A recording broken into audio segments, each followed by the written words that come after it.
Hello. Today's January 7th, and this is the news. I don't have any other intros. Did you guys do any New Year's resolutions? No. No? Not really. I didn't either. This is what, government? Government and I've immediately forgotten. This would be social media. Oh yeah, it's a social media dump. Did you notice how many companies put press releases out on like Christmas Eve and New Year's Eve? It was like, this horrible thing happened. It's New Year's Eve. No one will need to know. Well, but we do. Some laws went into effect on New Year's Day. That was the first day for a lot of big legislation, one of which was the California gig worker law. That's where you can't be a hired mercenary now. You have to be an employee.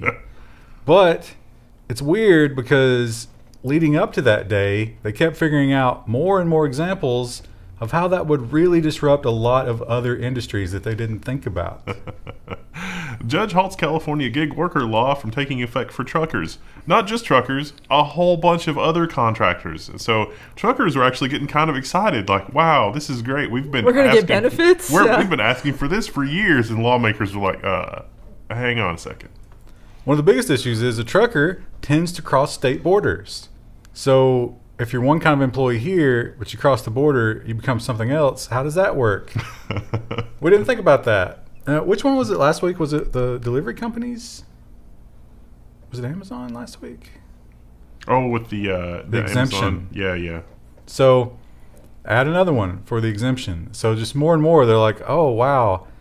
This shouldn't apply to X, Y, and Z. And it seems like the only people that are left when you add up all the exemptions are Uber and the new technology-based companies. And they're like, wow, we feel kind of singled out here, guys. Feel a bit targeted.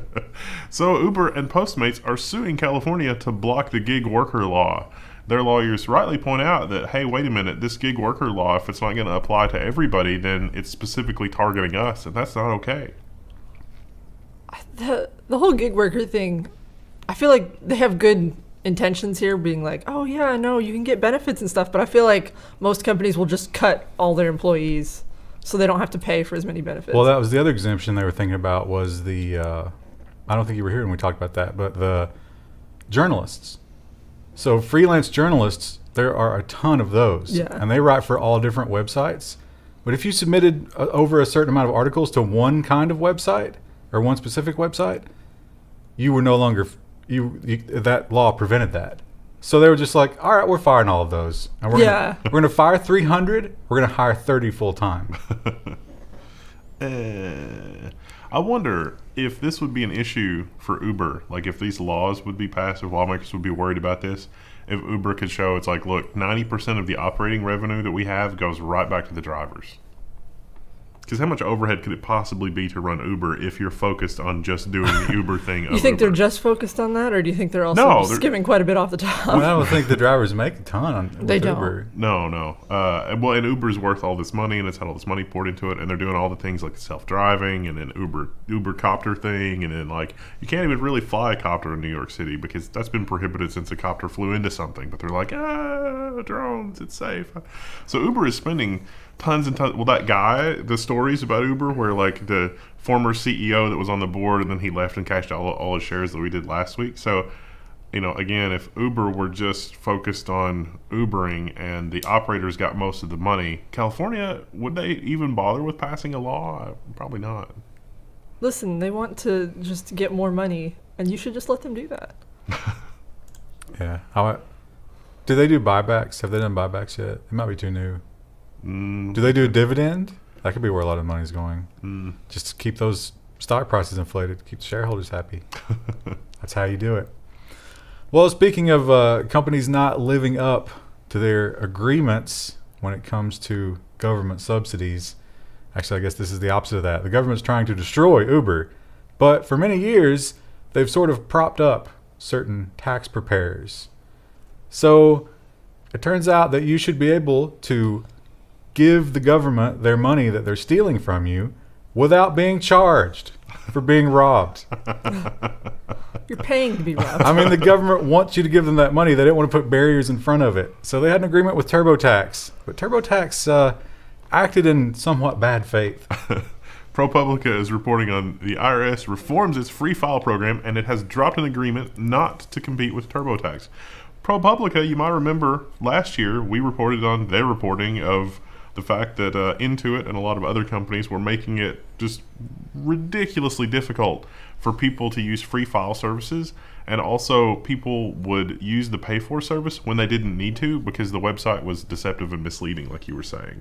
So now the IRS is like, all right, we're going to do it ourselves. We're going to compete with you. We're going to build a website that makes it easy for people to file their taxes online as long as they don't have a complicated tax return. There's just like flashes of the healthcare.gov website in people's minds right now. It's like, oh no.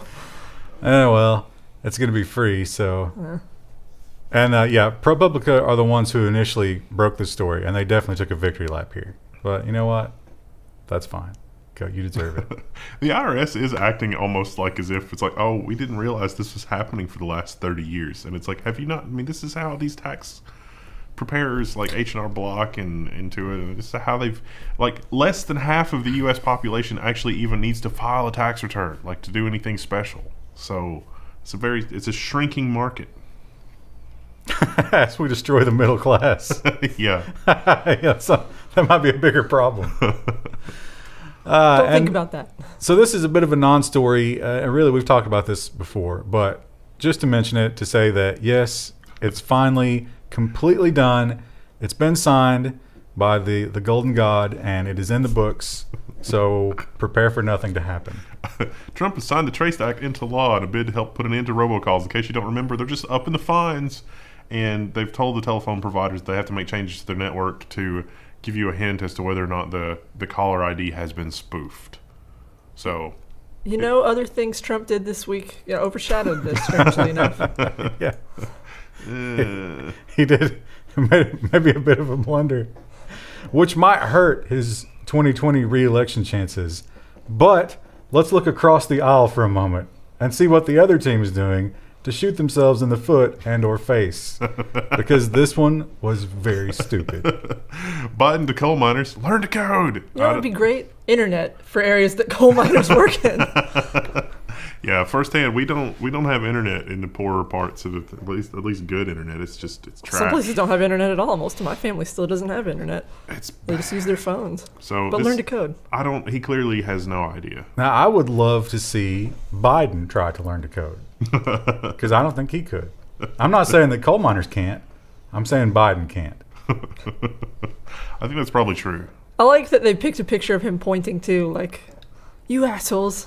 Learn to code. I think that it is possible for coal miners to learn some technical jobs, and it's even possible for some of them to learn coding, but... Some of them. Yes. That's true for any profession. Yes. Yeah. There's also a lot of plumbers and electricians that are needed, but there's not... Like, we've systematically destroyed those vocational programs that we used to have like 20 or 30 years ago, which is why a plumber costs almost as much as, a programmer, which is crazy. My family makes good money plumbing. Yeah. But it's a situation of... Some personality types are going to be adept at one thing and some at another thing. And that's why you need a large availability of jobs. You need a broad spectrum. You don't need just one kind of economy. That seems like that would be weak in an international market. So it turns out that that's probably true. So yeah, now he did, that was something he said to kind of soften the blow of the fact that he is just out to destroy blue-collar jobs because they're dirty jobs. No more coal mining. He wants green jobs. Although manufacturing would be good. Yeah, manufacturing would be great. I can't find stuff that's not made in China anymore. Yeah, but it's cheaper to make it in China. Yeah, but manufacturing jobs, though. Well, who's going to buy your overpriced goods? Me. You're going to buy your own overpriced goods? Yes. Store.level1text.com. I'm not sure that stuff's all made in America.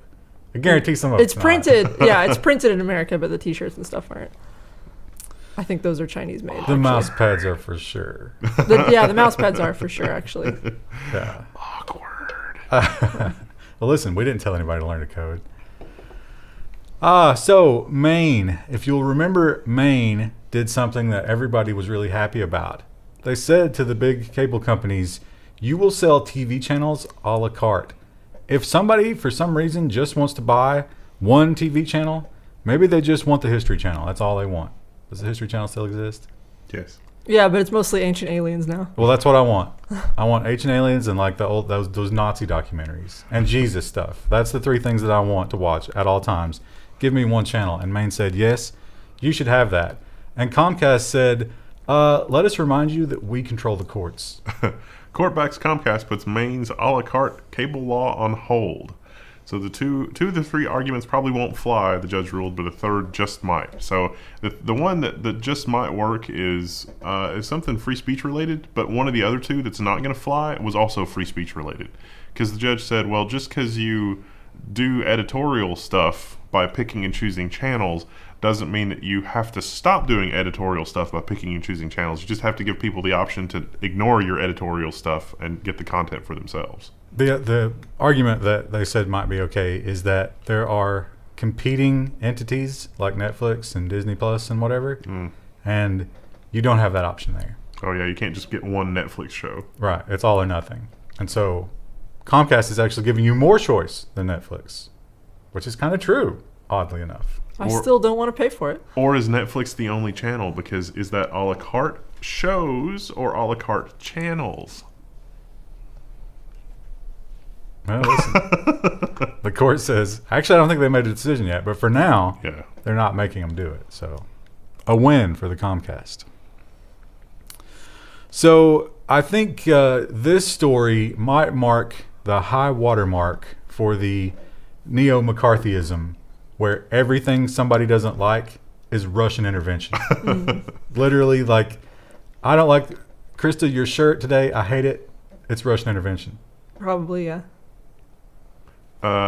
Academic publishers get their wish. The DOJ is investigating Sci-Hub founder for alleged ties to Russian intelligence. Now, Sci-Hub is the website where scientific papers and journals are published without the permission of the publisher, but the people that are submitting stuff to be published are okay with it. So it's that weird sort of Aaron Schwartz. Who owns this? The people who wrote it or the person who's publishing it? Yeah, well, the publishers aren't happy, and they've gotten rulings in various jurisdictions to take down the content or block the content or whatever because they own the copyright to the journal. Even though a lot of it's publicly funded research, it's academic research. A lot of the academics want to publish their stuff as far and wide as they can. And yeah, Russian intelligence. Like, there may be a connection to Russian intelligence. WTF. Now, Sci-Hub admits that some of the way they source these things is to get a login from the researchers. Because as a researcher, you can log in and download versions of your work, certainly, and other people's work. And because the researchers are sympathetic to Sci-Hub's, cause, they'll give them their login. It's like, yes, go take it. Give it to the people. And the DOJ is calling that phishing. Well, I think the article actually says that it could be true that there are some people that get their credentials for that via phishing, and Sci-Hub is looking the other way because some of the credentials may not necessarily come directly from the individual, because the Sci-Hub person commented and said, I suppose that's possible. And somehow that translates into it's definitely all the time. Everyone is like that. Yeah. You think the federal government might be getting a little bit of tax money from laundered drug money? Is that different? Do they give that back? No. I have full faith in our government. Oh, Y2K. That was the year that Wendell and I graduated. Oh, no, you were ahead of me, weren't you? That was the year I graduated high school. And I remember the big scare over, like going into that Christmas season. It's like, we're out for Christmas break and the world's going to end. What are we going to do? Everybody have a party, as Prince said. But turned out to not be a very big deal. And yet, 20 years later, we've learned nothing. Y2K20 parking meter software glitch causes a citywide snafu. This was in New York, but a lot of other cities were also affected. Apparently, the parking meters had a hard-coded thing in their software that was like, this runs until January 1 of 2020. And everybody just thought that was forever and ever away. Well, guess what? It's here. And There's never been an update. The updates are, it's not just New York. It's actually, these are as far as Australia this company operates. None of them work. Yeah, they're going to require a firmware update for the parking meter. Now, the good news is that the parking meters are all numbered, and there's like third-party software that's like you can pay online, and that still works because it's a completely different system. It just marks that spot as paid. But the actual parking meters, nope. You can still use coins because everybody's carrying those around these days, right? There's a question of whether or not New York is going to excuse tickets given during this time because of this. I gotta think the answer is no. No, they'll find some way to get their money. Yeah. Listen, it's not my fault you couldn't use your card. Exactly. Even though it is kind of my fault. Yeah. Because I hired these people who are inept. You can download this spyware application that's going to record everything on your phone and then pay through the app. Oh, yeah, the app, of course. Don't worry about it. Of course, if you're using your credit card, you're getting spied on anyway. Just spying a little bit harder. And speaking of spying really hard and long, how about those Chinese hackers? They are literally everywhere. Ruining my PUBG experience. And you're like, hey, we already knew that they were everywhere. No. The scope is much larger than we ever imagined. Major U.S. companies breached, robbed, and spied on by Chinese hackers. So it's a Ring doorbell. It's a picture of a Ring doorbell. But they're not really talking about the Ring doorbell. They're talking about like people in the cloud. And so it talks about HP Enterprise and how like some HP Enterprise customers actually got the FBI involved. And then there was a cleanup, and it's like, oh, we got the hackers out. And then the hackers were not out. Yeah, it wasn't just HP, though. They mentioned several companies who all had hackers in high-level access, completely infiltrated, just running amok for a very long time. It was that APT... Apt 10 or Apt 20. 10 is, I can't remember the number. Advanced Persistent Threat. Yeah. And they were laying low for a while, but apparently they weren't really laying low. We just couldn't find them. They were there all along. They were there all along. My favorite thing is these cloud providers are like, look, it's your responsibility to make sure your stuff's secure. We just supply stuff. And the FBI said, well, it's like these guys got the keys to the entire apartment complex where all these Fortune 500 companies live. So they're coming and going as they please, and nobody's the wiser. Accidentally. You've rearranged stuff, and now I'm confused. I had the China story, and then I had the Russian block, so I have to move. So now, okay, there we go. Yeah. All right. Yeah. Now we're here. So, speaking of China, Huawei, we got to talk about Huawei every single week. Let me just figure out. Yeah. These are all Chinese stories, yeah. But the Huawei, that's a business story. More about Huawei in a later date. But for now, we talked about Huawei last week and how China, they did pretty well in 2019. And everybody was like, that's weird. We found out that China just showered them with subsidies and loans and stuff and kept them afloat, which kind of maybe points to a little bit of a relationship there. I don't know. Maybe they're just, like poking a stick in the eye of the U.S. by doing that. But some really good news for Huawei this week that's not related to the Chinese government. China's Huawei gets A nod from India to participate in 5G trials. So apparently India has looked at Huawei's equipment for 5G coverage, their next generation mobile network. And India has said, okay, sure, this seems like a good deal. Go for it. Huawei puts the noose away, and it's like, not today. But they don't put it all the way in the basement. Just yeah, they know it could come back at any moment. But I think they'll do fine. Because India is definitely one of the biggest growth markets when it comes to... But India is, like, the population centers are very dense, which is probably going to be great for 5G. But they also have rural. In the business news, we'll actually talk about how 2019 was a record year for finances. Like, that's coming up. Yeah, that's what I was referencing earlier. But I'm saying in India, is 5G just going to be in the major metropolitan areas? Or are they actually going to try to... I don't think the equipment's been built yet for They're not gonna, the rural 5G. Are they going to bring any kind of internet connectivity to rural areas in the U.S.? No. Are they going to do that in India? No. Are they going to do it anywhere? No. We'll see. India is famous for doing things on the cheap. They're very frugal with their government spending, which is a diametrically opposite of the U.S. And speaking of China... When we're not talking about riots in the streets and spying and stuff like that, there is another thing where China's number one, and that's gene-edited humans. Because there's only 2 in the world, and China's got them. But they were not authorized. Chinese scientist who edited babies' genes has been sentenced to prison. He's going to prison for 3 years, and he can't practice in the pediatrician anymore. He's not barred from medicine completely, but he can't work on children. So not just him, also his assistant. And at his trial, he was found guilty of manipulating other doctors into doing things that they didn't want. There were some other punishments that were meted out. But yeah, he's going to be in a pretty harsh prison for about 3 years. Feels a little bit like a slap on the wrist if he's not completely barred from medicine. I feel like if you did that here, you'd be barred from medicine completely. But it's probably 3 years right now. But if the kids turn out okay, he probably will get commuted. But if not, he'll just disappear. Honestly, I think China's probably a little bit proud that they've got the first ever gene-edited humans, right? That goes in the history books. Well, you mentioned there were 2, and I thought there were more. I thought they found that there had been more kids made. Oh, were there? I thought so. I'm only thinking about the HIV twins. The twins, yeah, but I think there were more. It was 3 gene-edited babies in total. There was an experimental one and then the twins. Oh, what do we know about the experimental one? There's a documentary we need immediately. We also found out that a lot of other geneticists looked at his work after it got leaked, and they're like, I ain't going to do what he thinks it's going to do. Yeah. So we might have some like serious monsters come out of this. It might also enhance their intelligence. That was one of the other side effects, too. It's like, oh, this is... Yeah, well, yeah, but it could be, like eye stalks. Yeah, we don't know. Yeah. It could be centaurs. China wowed the world with their New Year display. They had one of those drone displays where it was choreographed. Like the lion and stuff. And it was amazing. And to do something like that over a crowd of record... I mean, the New Year's crowds in China are insane because there's so many people. And how did they do it? Well, they didn't.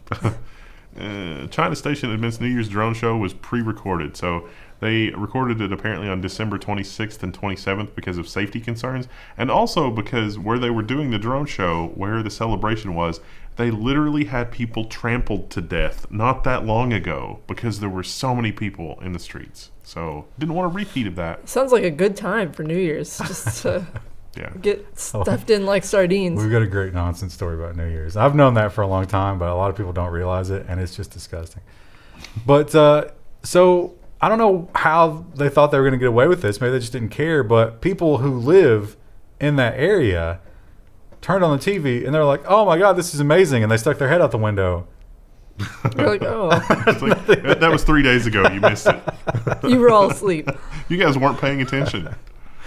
So, man, how terrible would it be? Like, if you're, it's like in Close Encounters of the Third Kind, and it's like the flashing lights and the sounds and stuff, and it's like that's happening over a major city in China, and the people just aren't responding, and it's like, what?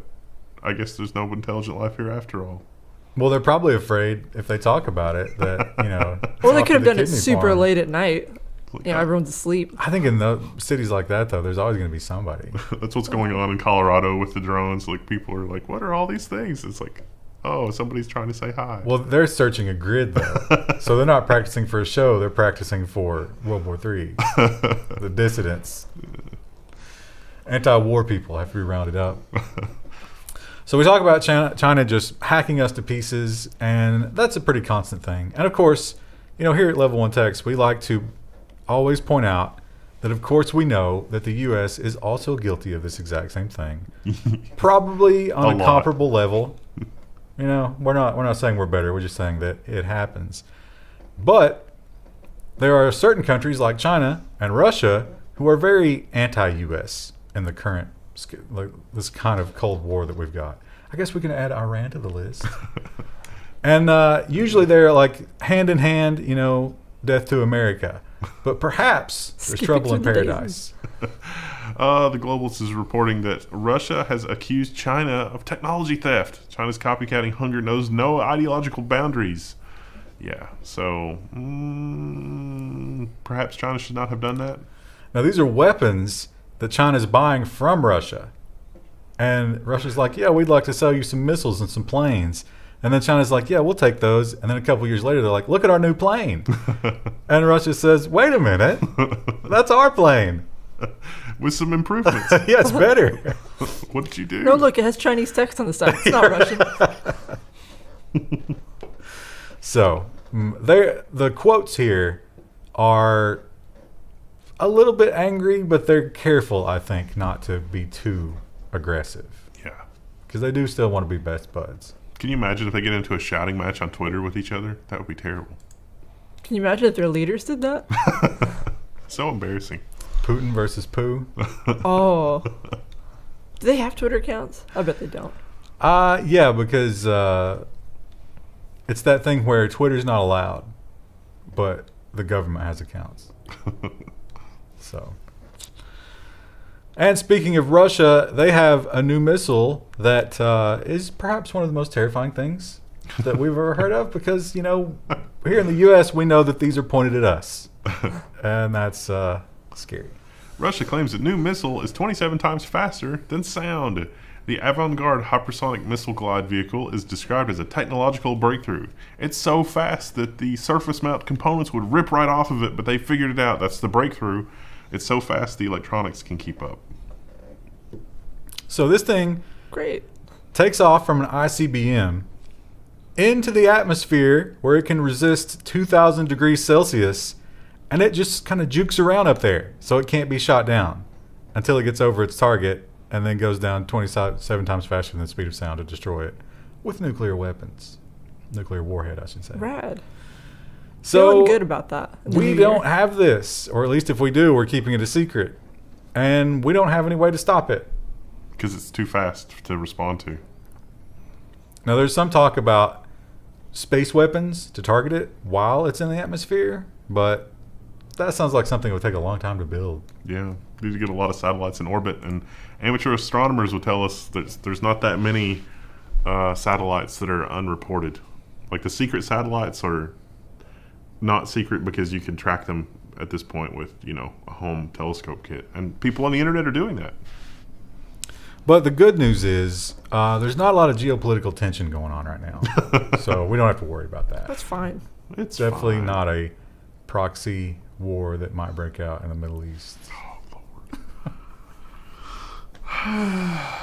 Meanwhile, North Korea taking advantage of the situation, the distractions. They do not have missiles like that. They wish they did. They'd love one, but they don't have it. So they are relegated to just using old-fashioned hacking. Microsoft has taken down 50 domains operated by North Korean hackers. The more interesting headline of this is that if you want to hack Microsoft Azure or Office 365, just buy the domains directly from Microsoft. Send spam to Microsoft 365 customers. Just sign up for Office 365 and use that to send email. It's fine.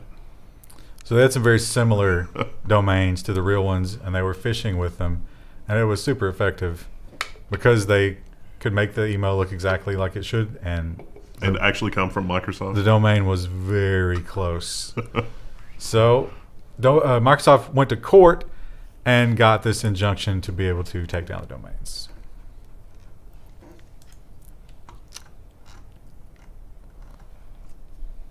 You guys could fill in while you're doing it. No, I'm enjoying watching you scroll.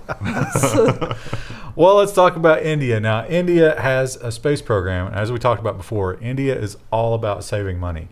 India is putting rockets in the sky, and good Lord, are they cheap.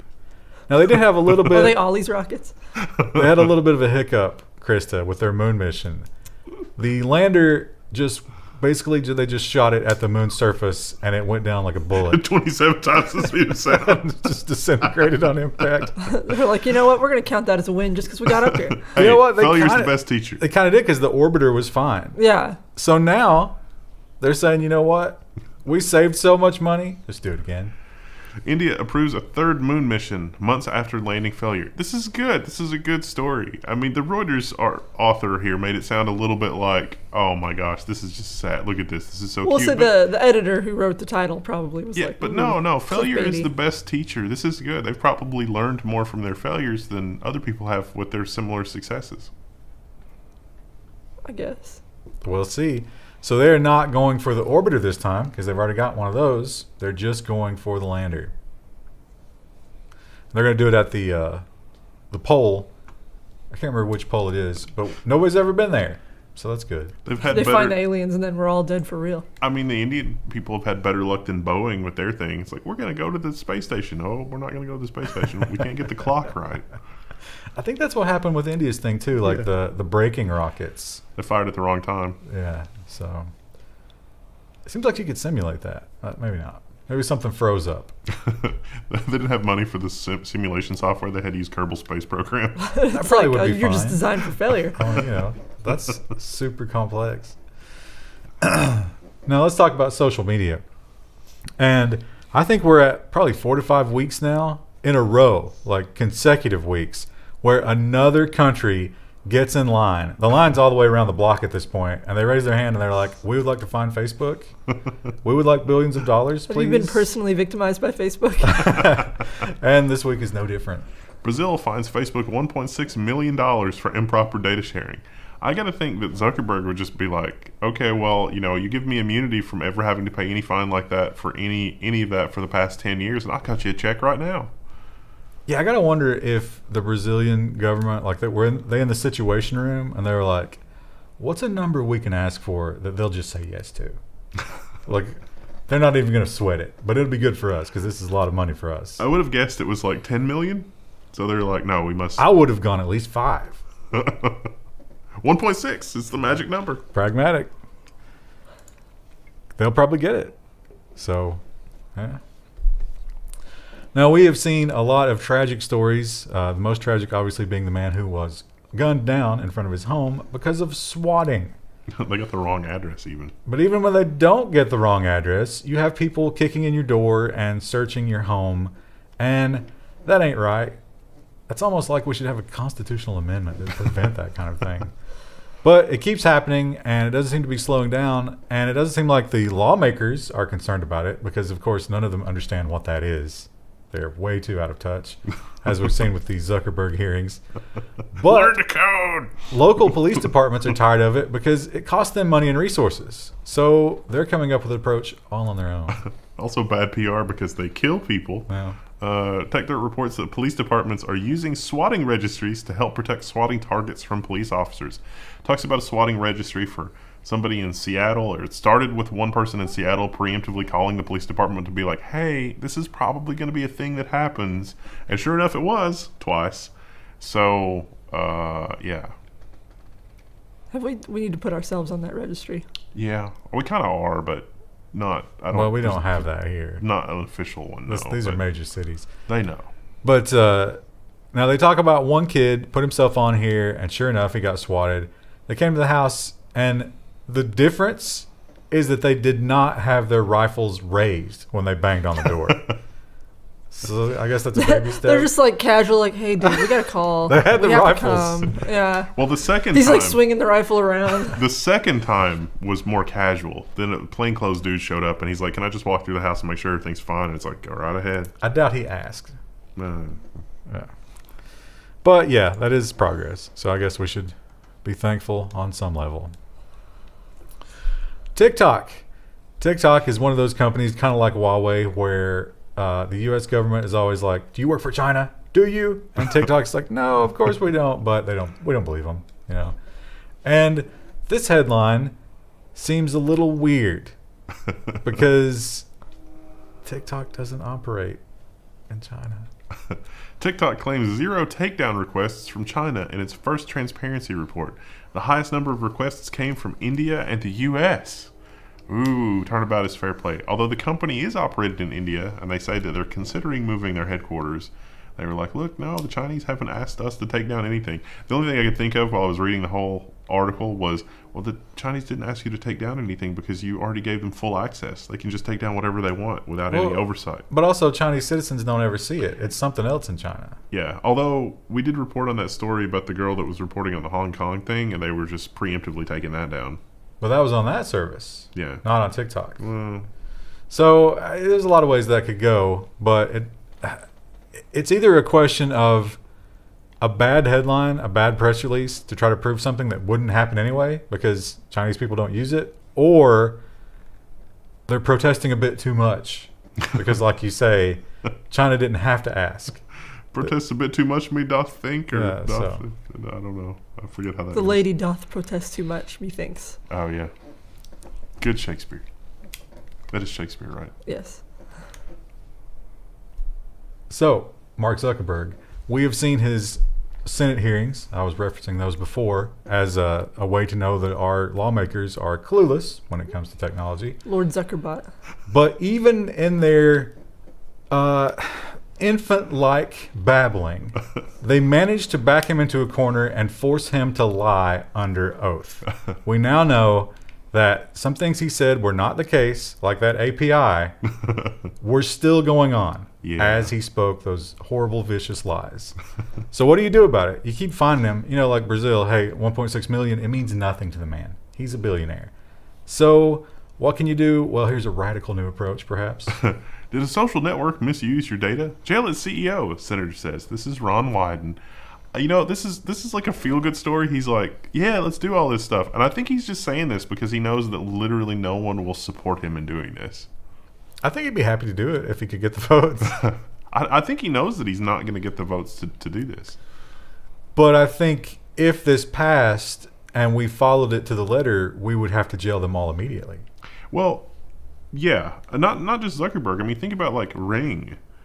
Google? Google, certainly. But with like Ring, imagine if it was the late 1890s and people and there's a safe company and it's like, look, you can protect your valuables from marauders and vagabonds and whatever they had in the late 1890s. And the safe was actually made out of paper. It was like a paper bag, and I was like, no, it's impenetrable. This is like we've done our due diligence here. You can protect your valuables. And it's like, oh, it's not our fault that they ripped the paper bag. Yeah. Now, if you mix this with asset forfeiture, we could live out the Bernie Sanders dream of completely redistributing the wealth in the country, because anybody who has anything to do with the social network is guilty, and they're all super, super rich. That would be an interesting way to pay for universal basic income. It's just Zuckerberg fines. But you might take all the people who innovate and immediately relocate them to another country. So when that runs out, then we have no leaders. That's a problem for next term. I'll probably be dead, so let's do it. Well, if that one economist paper is to be believed, so the reason that we don't have hyperinflation is because all of the money that has been injected into the economy is just going to the wealthiest people, not anybody that actually spends money, is why the inflation is not just completely out of control. Well, that makes me feel better. So, like, if you do get a Bernie or somebody like that's going to just tax at an insane rate, and then that's going to be re-injected into the economy, that's probably going to cause the inflation that is a result of having a bunch more money. And then people will be like, oh, it's because of that there's inflation now. And it's like, well, no, it's a weird situation that we don't have inflation right now, and this is going to trigger the inflation when taxes free up money that is otherwise not being used for anything right now. Either way, it's time to bury money in your backyard, that's like my granny used to do. That's like saying that we can't end the Fed because they've put the system in such a situation that it would destroy the economy if we ended the Fed. Which is akin to arguing that we can't amputate this leg that is gangrenous and pumping toxins into the body, because that would hurt. Or you're technically right. It's like you're already septic. There's just nothing to be done here. Just enjoy your final hours. Here's a magazine. All right, what do we got for tomorrow? Well, you have to do the last story. There's one story. Oh, there's one story. The gun, and this is a big one. This is a huge one because Mr. Zuckerberg, all of his woes started with Cambridge Analytica. And time after time, we learn that the thing that caused Cambridge Analytica, the APIs, are still out there. They're still out there in the wild. People are still using them. And he's like, nope, really, this time we're getting rid of it. But what we didn't know was the actual scope of Cambridge Analytica's thing. So if you don't remember, Cambridge Analytica was all about doing election-type stuff with data they were scraping from Facebook. But oh boy, did they do a lot of that. First Cambridge Analytica leak shows global manipulation is out of control. So this is the lady, I guess, that has submitted these documents before. She was a part of Cambridge Analytica, and now she's a whistleblower. So it turns out that Cambridge Analytica had data sets from your credit card. I think we covered this a little bit before, but they had data sets from your credit card, the public voter file, so they knew not how you voted, but what your registered parties were and whether or not you voted, because there are records on that. where you lived, information about your neighborhood, the cars that you drove, information from the DMV or the UK equivalent of the DMV, plus your Facebook data, plus your credit card information if they could get it, plus all these other the database. Like iceberg, Facebook is just the tip of the iceberg, and then below the surface is this huge ball of insanity that apparently everybody has, and it's kind of an open secret. But they were particularly good at applying it to elections. So if you hired them, you could really move the needle with all this data.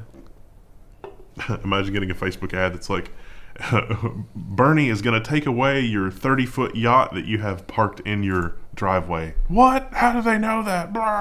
Your driveway. I don't think people have yachts in their driveway. You don't know that. I guess if you live in a giant mansion with a massive drive up, you could do that. Well, you probably just keep it in your private dock off of the back of your giant mansion. Yeah, I guess if you're on the shore. Yeah. Well, of course you're on the shore. Come on. What am I, peasant? I don't know, though. With global warming, that property might be... There are a couple of reports on the internet of ultra-wealthy people buying up a lot of land where they think the coastline is going to be when the ocean is, 6 inches higher. Wow, that is 40 chests right there. Yeah. You gotta build the off-grid bunker. Although, wouldn't you be anticipating that it's going to stop? What are the indications? At 6 inches, yeah. What indication is there that it wouldn't keep doing that if that's a foregone conclusion? I think that's the volume of polar ice caps and that kind of thing. Oh, so we'll just, once the polar ice caps are completely gone? Yeah. Nah, it's got to be more than 6 inches, right? 6 inches would remove a lot of coastline. There's an engagement challenge because people feel very strongly. Someone's going to be like, well, I did the math on this. Yeah. And if we could trigger global cooling enough, we could actually drain the Mediterranean. And then that would all just be, imagine how much, a nice, arid land that would be. My dad won't let me touch the thermostat, so we can't do that. We can't cool the earth. No, you can just put a piece of styrofoam over it. Just carve out a piece of styrofoam, put it over it. And if you spray a little bit of chemical in there, it's the right kind of chemical, it'll heat up. You can trigger your air conditioning. It's hard to go the other way. Yeah. Tomorrow we've got, so this it'll be business and whatever the next biggest one is. Probably security? I don't remember. I don't remember either. It'll be a surprise. Ooh. Bye.